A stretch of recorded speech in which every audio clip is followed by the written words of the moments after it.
POCSO अधिनियम में Romeo Juliet clause किशोरों के बीच, जो बिलो 18 ईयर के बॉयज और गर्ल्स हैं, के बीच आपसी सहमति से बने प्रेम संबंधों को अपराध की श्रेणी से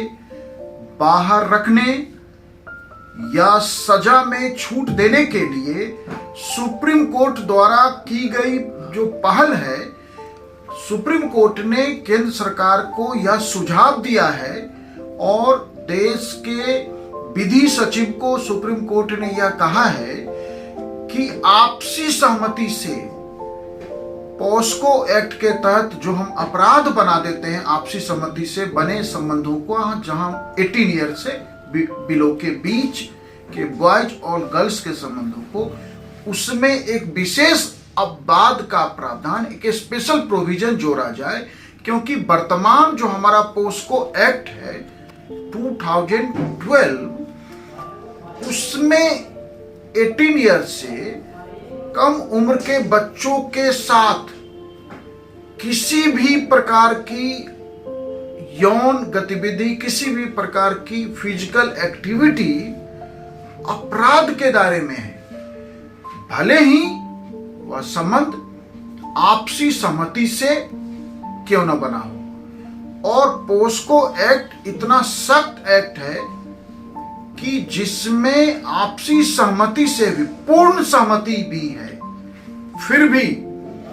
कम से कम 3 से 5 साल की सजा से लेके उम्र कैद तक का प्रावधान है। अब पॉस्को एक्ट के इस क्लॉज को हम रोमियो जूलियट क्लॉज क्यों कहते हैं? तो हम जानते हैं कि शेक्सपियर का एक प्रसिद्ध नाटक है रोमियो जूलियट, जिसमें युवा प्रेमियों पात्रों पर यह नाटक लिखा गया है। उसी पे जो यूथ है, जो 18 ईयर से कम के युवा हैं, उनके बीच के आपसी प्रेम और बने सहमति और संबंध को के कारण हम इसे रोमियो जूलियट क्लॉज कहते हैं। अब भारत से बाहर के देशों में यदि हम स्थिति देखें तो देखिए, भारत से बाहर की जब भी कोई चीज हमें तुलनात्मक रूप से स्टडी करनी होती है, देखना होता है, जानना होता है, तो मुख्य रूप से 2 देश हम देखते हैं, अमेरिका और ब्रिटेन। तो अमेरिका, कनाडा और ब्रिटेन में जो बॉयज और गर्ल्स हैं, जिनके बीच एज का गैप 2 से 3 ईयर के बीच है, उनके बीच यदि आपसी सहमति से, पूर्ण सहमति से संबंध बना है, तो वह यौन अपराध के दायरे में नहीं आता। लेकिन भारत में संबंध जो आपसी सहमति से बने, यहां उन संबंधों की बात नहीं हो रही है जो संबंध जोर जबरदस्ती और अपराध के दायरे में आते हैं। यहां बात हो रही है रोमियो जूलियट क्लॉज की। रोमियो जूलियट क्लॉज का मतलब ही है कि जो युवा प्रेमी है या प्रेमी नहीं है, तो 2 यूथ के बीच आपसी संबंध से, अपनी सहमति से जो संबंध बना है, उनको अपराध के दायरे में भी हमारा कानून रखता है, क्योंकि यह अंतर करना कानून के लिए लगभग असंभव होता है कि ये कौन से संबंध आपसी सहमति से हैं और कौन से संबंध आपसी सहमति से नहीं है। अब जैसे आप उदाहरण के लिए देखिए कि भारत में कई बार ऐसे न्यूज और खबरें आती हैं, या सामान्य रूप से भी ऐसा होता रहता है कि जब किशोर कम एज के बॉयज और गर्ल्स घर से भाग जाते हैं और आपस में शादी कर लेते हैं, फिर क्या होता है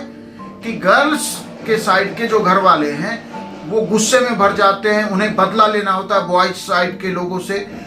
तो पॉस्को के तहत मामला दर्ज करा दिया जाता है और उसमें होगा क्या, उस युद्ध का पूरा कैरियर और जीवन तबाह हो जाता है।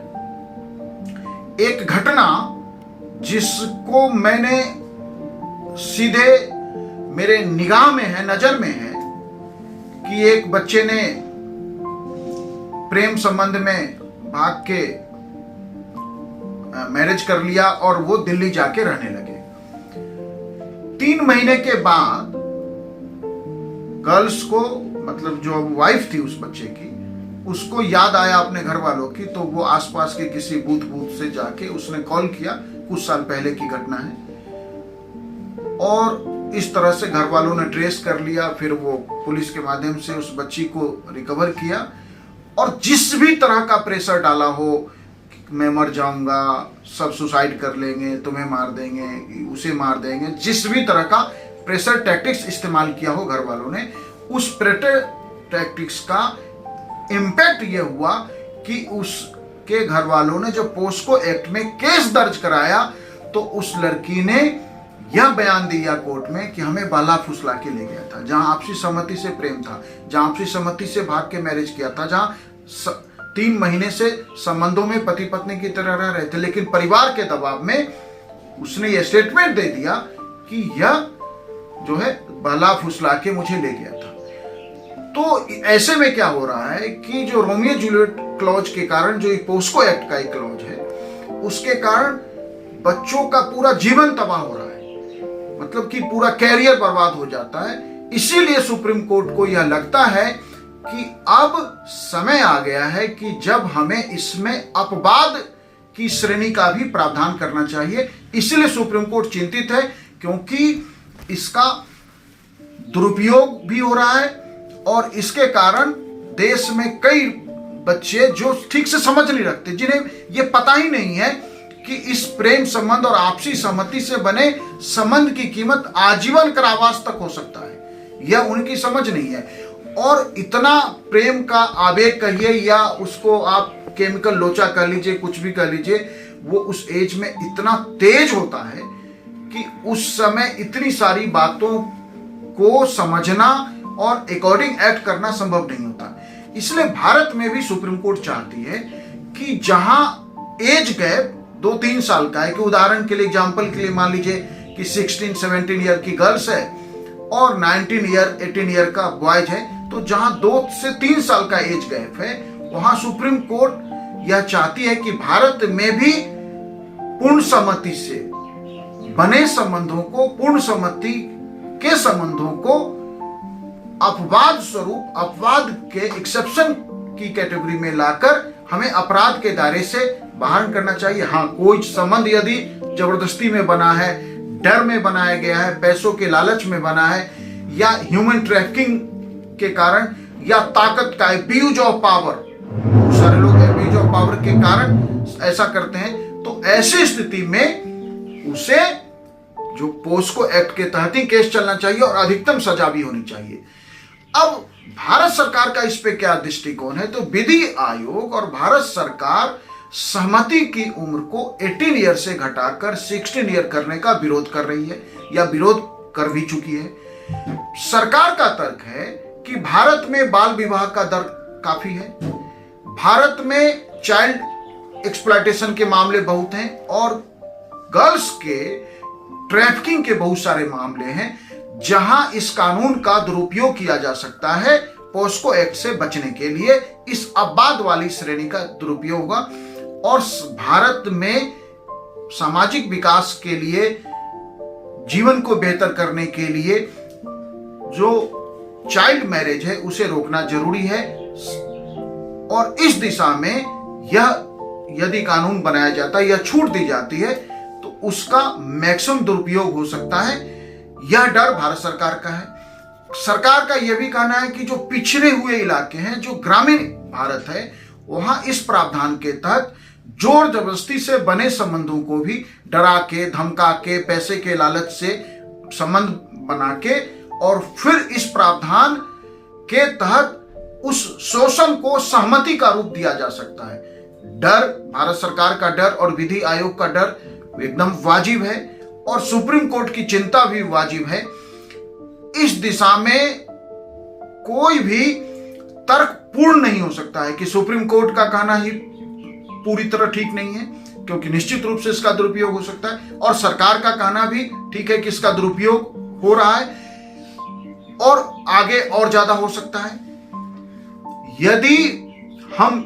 यह छूट दे देते हैं तो सरकार के भी तर्क में वाजिब दम है और सुप्रीम कोर्ट के तर्क में भी वाजिब दम है। लेकिन एक बात जो सबसे महत्वपूर्ण है कि 100 अपराधी छूटते हो तो छूट जाएं,